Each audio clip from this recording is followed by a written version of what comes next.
Présent dans le jeu depuis le mois de janvier, Bruno a finalement été éliminé des 12 coups de midi ce mardi 5 octobre. À l'occasion d'un entretien accordé à Gala.fr, le champion a accepté de revenir sur son élimination, mais également d'évoquer ses projets futurs. La fin d'une belle aventure. Après avoir suivi ses prouesses pendant 9 mois, les téléspectateurs de TF1 n'ont assisté à l'élimination de Bruno des 12 coups de midi ce mardi 5 octobre. Celui qui est récemment devenu millionnaire a été battu par un candidat prénommé Loris. Un jeune étudiant en médecin âgé de 20 ans. Lors de l'épreuve du coup fatal, le champion n'est toutefois pas parti les mains vides, avec 252 participations à son actif. Il a empoché pas moins de 1 026 107 € de cadeaux et de gains. Dans un entretien accordé à Gala.fr, celui qui se faisait surnommer « Fifou Dingo » dans le jeu animé par Jean-Luc Reichmann a accepté de dresser le bilan de son aventure. Confidence. Gala.fr. Quelle a été votre réaction au moment où vous avez été éliminé? Bruno, je me sentais bien. Parce que ça faisait longtemps que l'aventure avait commencé et je n'avais plus vraiment d'objectif. J'étais prêt à ce que la défaite arrive. Je ne l'appréhendais pas. Lorsqu'elle est arrivée, j'étais presque plus content pour mon adversaire que triste pour moi.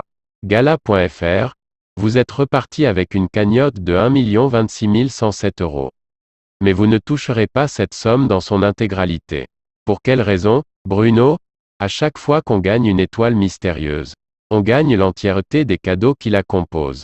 Au total, j'ai un peu plus de 700 000 € d'argent et 300 000 de cadeaux. Donc je n'ai pas reçu un chèque d'1 million en tant que tel. Même si ça reste énorme. Gala.fr. Qu'allez-vous faire de tous ces cadeaux? Bruno? Plusieurs choses vont être offertes ou vendues.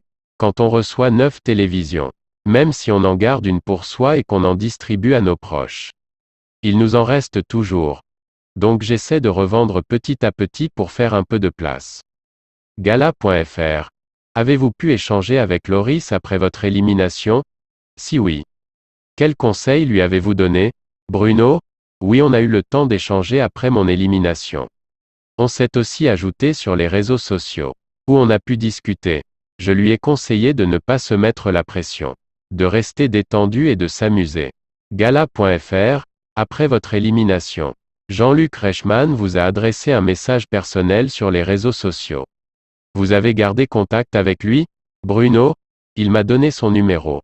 Il m'a dit que si j'avais des propositions, il ne fallait pas que j'hésite à l'appeler pour bénéficier de ses conseils et de sa connaissance du milieu. Il a aussi vu mes proches en visio pendant longtemps et m'a fait passer des messages pour eux. Gala.fr. Est-ce que la notoriété a changé quelque chose en vous? Bruno? Je suis sans doute plus ouvert et plus avenant qu'avant. Quand on est face à la caméra pendant 9 mois, qu'on raconte des anecdotes, qu'on danse, on devient forcément moins timide. Gala.fr. Est-ce que vous envisagez de revenir à la télévision? Bruno? En ce qui concerne les jeux télévisés, je ne pense pas. C'était tellement prenant que je ne me vois pas refaire une aventure comme les 12 coups de midi.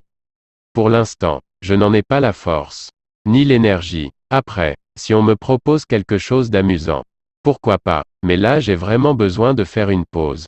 Gala.fr. Quels sont vos projets aujourd'hui? Bruno? C'est la grande question. Je vais peut-être me lancer dans le numérique ou le digital, qui est un marché plutôt porteur. Je commence à regarder des formations pour maîtriser des logiciels de programmation, de coding, etc. Pour l'instant, ça reste un peu flou. L'avantage, c'est que j'ai une certaine stabilité financière aujourd'hui. Donc je vais prendre le temps de voir si ce